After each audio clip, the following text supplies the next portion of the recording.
ఎన్నికైన సోనపు సోమయ్య గారికి, అలాగే మిగతా కౌన్సిలర్స్ అందరికీ 34 మంది కౌన్సిలర్స్ అందరికీ పేరు పేరున నమస్కారాలు తెలియజేస్తూ, ఈ కార్యక్రమానికి ఇచ్చేసినందుకు కృతజ్ఞత తెలియజేస్తూ, ఈ కార్యక్రమంలో పాల్గొన్న మా గౌరవ సభ్యుల కుటుంబ సభ్యులందరికీ కూడా నమస్కారాలు తెలియజేస్తూ, పాత్రికా మిత్రులందరికీ కూడా నమస్కారాలు తెలియజేస్తున్నాను.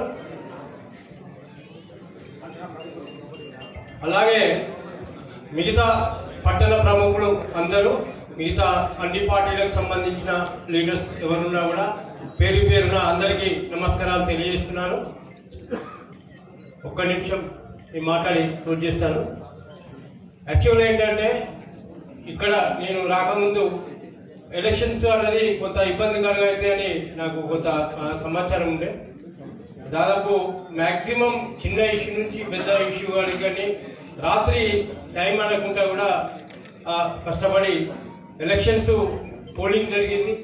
అలాగే కౌంటింగ్ కూడా ప్రశాంతంగా జరిగింది. ప్రమాణ స్వీకారం కూడా పోయిన లాస్ట్ మండే జరిగింది. ఈరోజు సన్మానం పెట్టుకున్నాం అందరికీ, మా గౌరవ సభ్యులందరికీ. ఈ ఎన్నికల సమయంలో పార్టీతో సంబంధం లేకుండా అందరూ కూడా నాకు సహాయ సహకారాలు అందించారు. అలాగే మా స్టాఫ్, ఇంజనీరింగ్ విభాగం అండి, టౌన్ ప్లానింగ్ విభాగం ఎలక్షన్ నిర్వహించింది.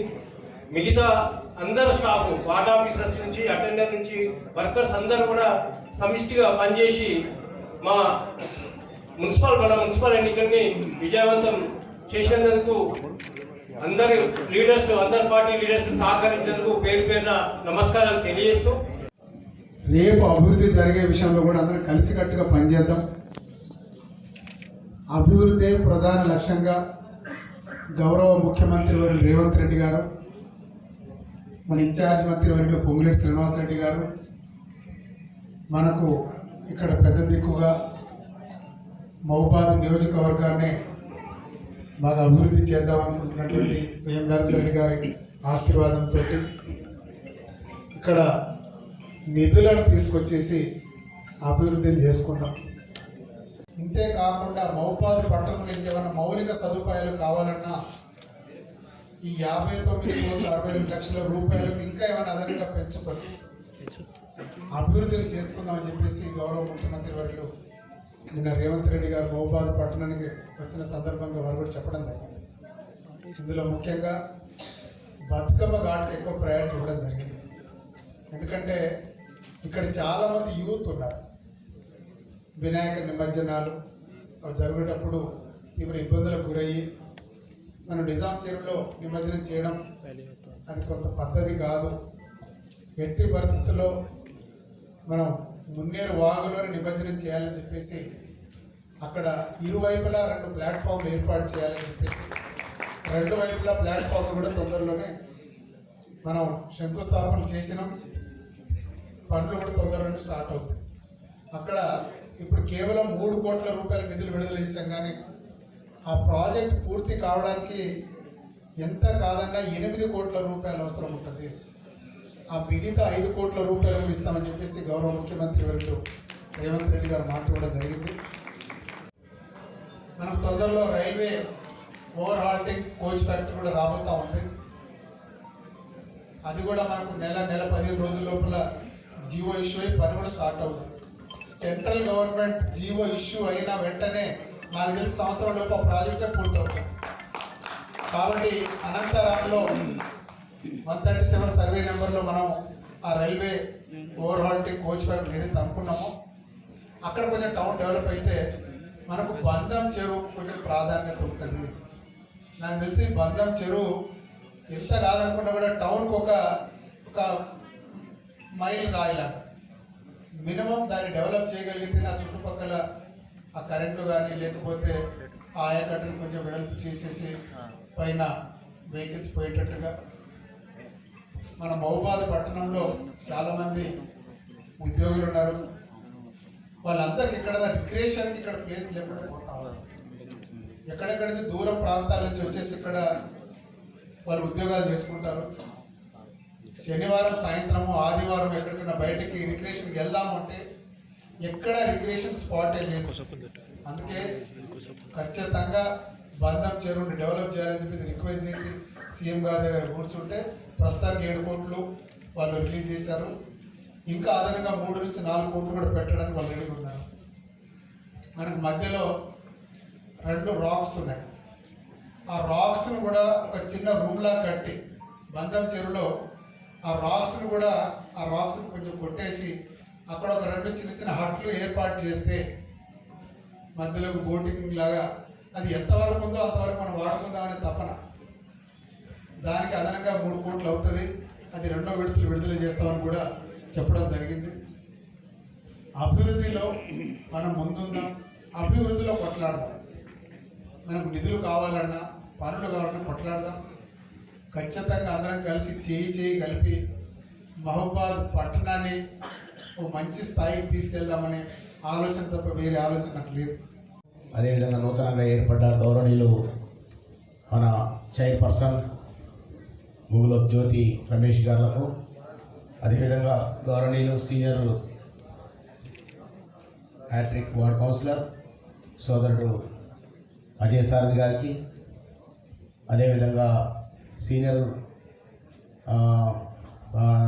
ప్రజాప్రతినిధిగా ఉన్నటువంటి ముత్య వెంకన్న గారు, అదేవిధంగా కమిషనర్ గారు, డిఈ గారు, అందరూ వార్డ్ కౌన్సిలర్ అందరికీ పేరునందరికీ ప్రత్యేక నమస్కారాలు తెలియజేస్తున్నాను. ముందు కూర్చున్నటువంటి పట్టణ ప్రముఖులు, వ్యాపార వర్గాలు, అదేవిధంగా మా 36 మంది వార్డ్ కౌన్సిలర్ యొక్క ఫ్యామిలీ మెంబర్స్, పత్రికా మిత్రులు అందరికీ పేరున ప్రత్యేక ధన్యవాదాలు తెలియజేస్తున్నాను. కొత్తగా ఎన్నుకోబడినటువంటి ప్రజాప్రతినిధులందరికీ శుభాకాంక్షల్ని కూడా సిపిఎం పార్టీ వైపు నుంచి తెలియజేస్తున్నాను. ఖచ్చితంగా ఏదైతే ఎమ్మెల్యే గారు అదేవిధంగా వార్డ్ కౌన్సిలర్స్ ఏదైతే నమ్మకంతో నన్ను వైస్ చైర్మన్గా చేశారో వారి యొక్క నమ్మకాన్ని ఒమ్ము కాకుండా మానుకోట పట్టణ అభివృద్ధి ధ్యేయంగా గౌరవనీయులు పెద్దలు డాక్టర్ మురళీనాయక్ గారి యొక్క సూచనలు సలహాల మేరకు పెద్దలు వేము నరేందర్ రెడ్డి గారు ఎంపీ గారు, అదేవిధంగా వివిధ రాజకీయ పార్టీల పెద్దలు అందరి యొక్క సూచనలు సలహాలు తీసుకుంటూనే, పట్టణ ప్రముఖుల యొక్క సూచనలు సలహాలు తీసుకుంటూనే, ఇంతకుముందే గౌరవనీయులు పెద్దలు మన ఎమ్మెల్యే గారు చాలా ముఖ్యమైన అంశాలు చెప్పారు. పట్టణ అభివృద్ధికి వారి యొక్క లక్ష్యం ఏ రకమైన లక్ష్యాన్ని ఎంచుకుంటారో వారు చెప్పారు.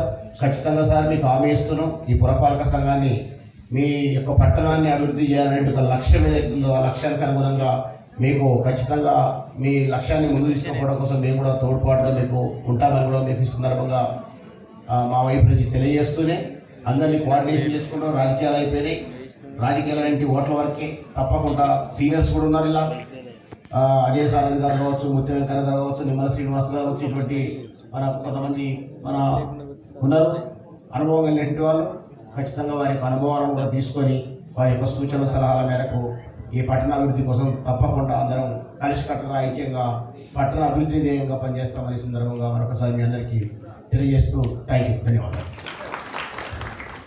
ఇప్పుడు ఎమ్మెల్యే గారు చెప్పినట్టు పార్టీలు ఏవైనా కూడా ఎలక్షన్స్ వరకే పరిమితం చేసి మనం మున్సిపాలిటీ ఆఫీస్లోకి అందరం కూడా ఒక కుటుంబం లాగా అడిగేసి బిడ్డలందరూ తల్లికి ఒకటేలాగా మనందరం కూడా 36 వార్డులని మీరు ఒకే రకంగా చూస్తూ ముందు నిధులు ఏవైనా కూడా ప్రియారిటీ ఆర్డర్లో ఏ వార్డుకి ఏ ముందు అవసరం ఉందనేది మీరు దృష్టిలో పెట్టుకొని దానికి అకార్డింగ్లీ మీరు చేసుకుంటూ వెళ్ళాలని ఆశిస్తున్నాను. ఈరోజు తెలంగాణ ప్రభుత్వము 17,000 కోట్లు నిధులని మున్సిపాలిటీ డెవలప్మెంట్ కోసం కేటాయించబడింది. అర్బన్ డెవలప్మెంట్ ఫండ్ కింద కూడా 10,000 కోట్లు ఉన్నాయి. అలాగే civil infrastructure works Telangana rising vision 2027 కింద సివిల్ ఇన్ఫ్రాస్ట్రక్చర్స్ కోసము 2,000 కోట్ల వరకు నిధులను కేటాయించడం జరిగింది. అది కూడా మార్చ్ 2026కి డెడ్ లైన్ ఉంది, మీకు తెలిసే ఉంటుంది.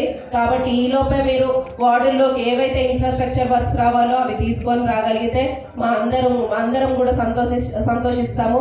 జనాలందరికీ కూడా మంచి జరుగుతుంది. అలాగే స్టాంప్ డ్యూటీలు కూడా 1,000 కోట్ల వరకు నిధులు ఉన్నాయి. అలాగే మన అమృత్ స్కీమ్ కింద కూడా 5,000 కోట్ల వరకు నిధులు ఉన్నాయి. ఇవన్నీ కూడా మీరు దయచేసి సీఎం గారి దగ్గర కోట్లాడి మా కోసం మహబూబాద్కి మీరు తీసుకొని రావాలి. మనందరం కూడా కలిసికట్టుగా వార్డులను డెవలప్ చేసుకుందాము. అండ్ ఎన్నికల సందర్భంగా మరి సిపిఐ పార్టీ పక్షాన 3 కౌన్సిలర్ గెలిపించారు ఆ వార్డు ప్రజలకు. అదేవిధంగా అనేక చోట్ల ఒంటరి పోరాటంలో మమ్మల్ని ఆశీర్వదించినటువంటి ప్రతి ఒక్కరికి కూడా ఈ సందర్భంగా ధన్యవాదాలు తెలియజేస్తా ఉన్నాను. ముఖ్యంగా మరి మున్సిపల్ ఎన్నికలు అయిపోయిన తర్వాత మున్సిపల్ అభివృద్ధి కోసం, సంక్షేమం కోసం మేము నిర్మాణాత్మక సహకారం, అదేవిధంగా నిర్మాణాత్మక పోరాటం కూడా కొనసాగిస్తామని తెలియజేస్తా ఉన్నాం. రాష్ట్రంలో సిపిఐ పార్టీ కాంగ్రెస్ ప్రభుత్వం రావడానికి కృషి చేసింది, అది మనందరికీ తెలుసు. స్థానికంగా కూడా ఆ రకంగా ఉంటుందని అనుకున్నాం. సరే, ఆ కారణాలు మీ అందరికీ తెలుసు. ఏదేమైనా కూడా రేపు భవిష్యత్తులో కూడా మరి ఎందుకు స్థానిక ఎన్నికల్లో కలవలేకపోయామో అదంతా కూడా ప్రజలందరికీ చర్చగా తెలుసు. ఆ అంశాన్ని ఇక్కడ పక్కన పెడితే రాబోయేటువంటి రోజుల్లో ఇంతకుముందు ఎమ్మెల్యే గారు చెప్పినట్టు వాటన్నిటికీ కూడా సంపూర్ణంగా సిపిఐ పార్టీ పక్షం నిర్మాణాత్మక సహకారం ఉంటుంది. అదే సమయంలో అన్ని పక్షాలను కలుపుకునేటువంటి బాధ్యత వారి మీద కూడా ఉంటుంది. ఎందుకంటే ఇక్కడ ఇండిపెండెంట్ సర్పంచ్గా గెలిచిండ్రు వారు, మన ఇండిపెండెంట్ కౌన్సిలర్ గెలిచి చైర్పర్సన్ అయినరు.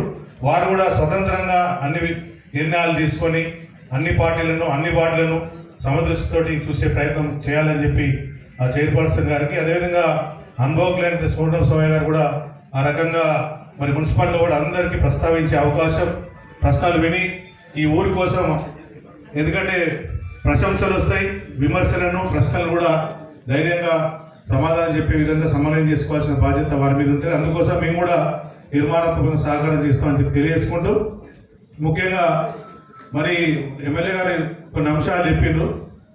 33వ వార్డు పరిధిలోని ప్రభుత్వ క్లబ్ను కూడా వారు మరి టేకప్ చేయాలి. ఎందుకంటే అది మొత్తం మున్సిపల్ రికార్డులో పడ్డ మున్సిపాలిటీ, అది దానికి ఖచ్చితంగా 50 కోట్ల విలువ చేసేది. అది అన్ని సాక్ష్యాధారాలతో సహా మనం తీయడం జరిగింది. అది ఒక తలమానికంగా ఉంటుంది, ఒక టవర్, ఒక ఐకానిక్ టవర్ లాగా మనం డెవలప్ చేయొచ్చు. వారు అది కూడా దృష్టిలో తీసుకోవాలని, అదేవిధంగా వెజ్ మార్కెట్ వారు ₹1 కోటి కేటాయించి అభివృద్ధి చేయడానికి ప్రయత్నం చేస్తే ఇంకా 50 లక్షలతోటి వర్క్ కంప్లీట్ అయింది. మిగతా 50 లక్షలతో కంప్లీట్ చేసి ఇక్కడ శ్రీరామనవమి ఉత్సవాలు ప్రతి సంవత్సరం మనం గాంధీ పార్క్ బయట నిర్వహిస్తున్నాం. దాన్ని ఈసారి మరి గాంధీ పార్క్ లోపల అక్కడ ఖాళీ చేయించి కొత్త కూరగాయల మార్కెట్ తక్షణం తెరిపించాలి. దానికోసం వారు చొరవ చూపాలని చెప్పేసి సందర్భంగా విజ్ఞప్తి చేస్తాం. ఎందుకంటే శ్రీరామ కళ్యాణ మహోత్సవం అక్కడ నిర్వహించాలి, బయట కాకుండా గాంధీ పార్క్లోనే నిర్వహించే విధంగా వారు మన కమిషనర్ దృష్టికి కూడా తీసుకెళ్లడం జరిగింది. మరి కూరగాయల మార్కెట్ 4 ఏళ్ళు అయితే ఉంది, అది ఇంతవరకు పూర్తి కాలేదు. అది కూడా పూర్తి చేయాలని చెప్పి కోరుతా ఉన్నాను. నేను ఈ ఊరి గురించే చెప్తున్నా. సార్ కూడా, ఎమ్మెల్యే గారు కూడా వారు చెప్పిన పద్ధతి వేరు, మీరు చెప్పిన పద్ధతి ఏదైనా కూడా నాణానికి 2 వైపులా ఉంటుంది. అది గమనించి నిర్మాణాత్మక సహకారం ఎమ్మెల్యే గారు ఇంతకుముందు చెప్పిన అన్ని విషయాలకు గతంలో వేమనరేంద్ర రెడ్డి గారి దగ్గర కూడా మేము వెళ్ళి వారే చైర్మన్గా ఉండి ముందుకు పోవాలని కూడా చెప్పినటువంటి దాఖలాలు ఉన్నాయి. అది ఒక అంశం, ఎపిసోడ్ అయిపోయింది. కానీ ఫ్యూచర్లో మా పార్టీ తరఫు నుంచి సంపూర్ణంగా మున్సిపల్ పాలక మండలి లోపల నిర్మాణాత్మక సహకారం ఉంటుందని తెలియజేసుకుంటూ ధన్యవాదాలు. మానకోట పట్టణ ప్రజలు ఓటర్ తీర్పిచ్చారనేదే దీనికి నిదర్శనంగా భావిస్తూ ఉన్నాం. మిత్రులు, అన్ని రాజకీయ పార్టీల ప్రతినిధులు, చైర్మన్ గారు, వైస్ చైర్మన్ గారు, గౌరవ శాసనసభ్యులు, నా తోటి కౌన్సిలర్లందరికీ, ఇక్కడికి విచ్చేసినటువంటి పురపాలక మహబూబాబాద్ పట్టణ ప్రజలకు, ఓటర్ దేవులకు ప్రత్యేకమైన ధన్యవాదాలు, కృతజ్ఞతలు. ఏది ఏమైనా మీరు పెట్టినటువంటి ఆశయాలు మీరు ఏ కోరికతోటైతే అన్ని రాజకీయ పార్టీలకు ప్రాతినిధ్యం కల్పించారో దానికి అనుగుణంగానే మా కమిటీ పనిచేస్తుందని, ప్రజా సంక్షేమమే ధ్యేయంగా పనిచేస్తామని ఈ ప్రాంత శాసనసభ్యులు ఎంపీ గారు నరేంద్ర రెడ్డి గారి ఆశీస్సులతోటి ముందుకు పోతామని చెప్పి తెలియజేస్తూ, ప్రధానంగా 13వ వార్డు ఓటర్ దేవులకు మరొకసారి కృతజ్ఞతలు తెలియజేస్తాం.